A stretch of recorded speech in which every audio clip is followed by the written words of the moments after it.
Welcome back to the Core Cars News Tech Lab. Today we're going to be taking a look at a review unit here of the new Roku Stick 4K. This replaces the Express 4K in the Roku lineup and has a lot of similar features, but in a stick format, and some cool additions here that we're going to talk about over the still 4K Stick Plus that's on the market now. We'll tell you what the difference between that and this one is. First though, a few quick disclaimers. This was a review unit sent to us by Roku, but they don't get to see this review until it goes live on YouTube. They're watching it here like you are.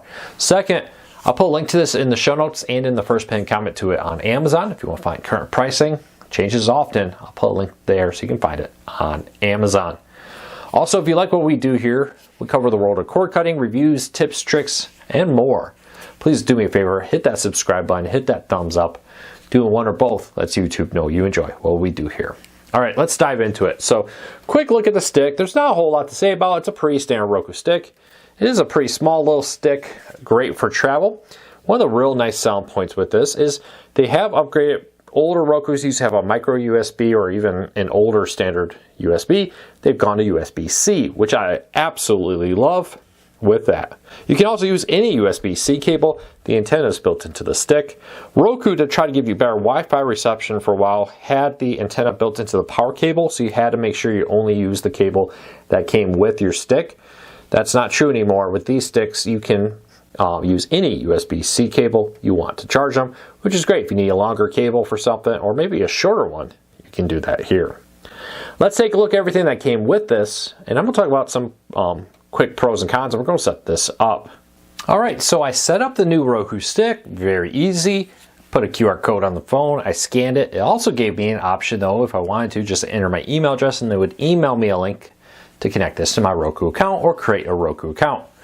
Total setup time, less than 5 minutes, which included downloading an update, connecting to Wi-Fi, and then it automatically downloading the apps that were associated with the account I had.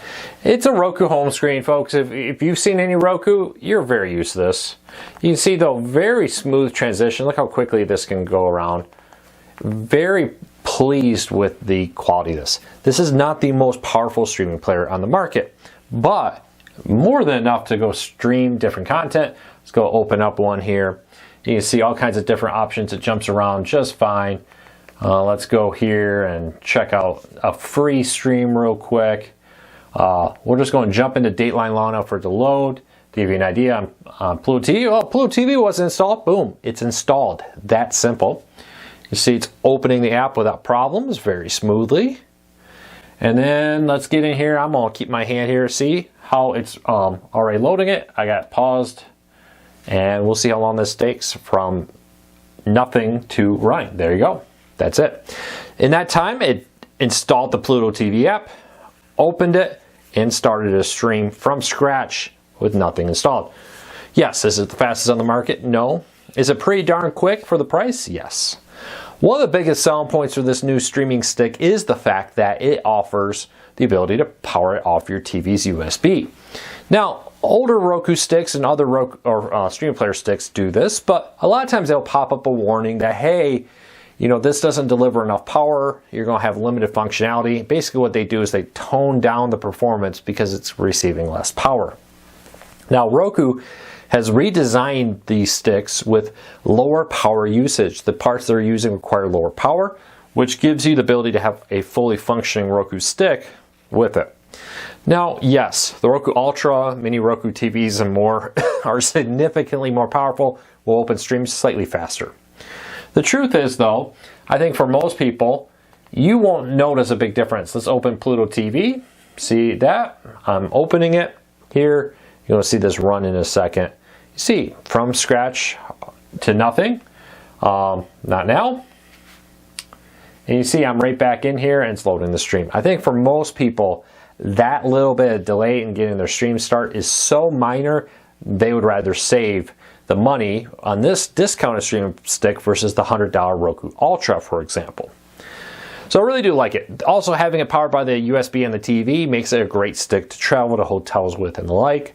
Roku does have a system to connect to the Roku's to hotel Wi-Fi's. You do need the Roku app installed on your phone to finish the connection there, enter the password or for the hotel or agree to the terms of service that sometimes you have to do on public Wi-Fi.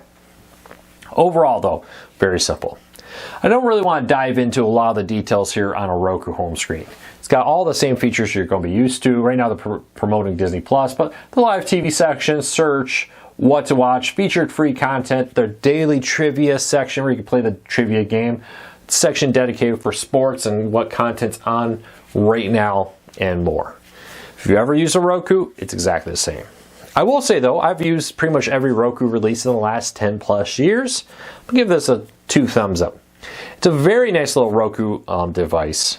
It will successfully stream Netflix, Hulu, Amazon, YouTube TV, Fubo, Hulu Plus Live, etc. So many services out there, thousands of apps. The remote is exactly the same. It does include a voice remote control and the ability to program it to your TV to control the TV function, power on and off your TV, and the like. Presets here will vary. Mine comes with like Disney Plus, Netflix, Amazon, and Apple TV. Yep, Apple TV Plus. With that, yours will probably vary in what you get. These companies pay for the right to be on this remote. Unlike the Pro remote, which you can buy and connect to this stick, I believe, there's no programmable buttons here. You can't program your favorite. It comes with what it is. You can use the voice search for things like Open Pluto TV. And in just a quick second, it will open Pluto TV, if it heard me right. Yeah, it's asking me a few questions with it because it didn't fully hear it. But it'll open pretty much any app and do different things with that through your voice control. You can also do things like ask it to pause and more with it. So 2 thumbs up, would recommend this. I'll put a link to it in the show notes on Amazon and in the first pinned comment.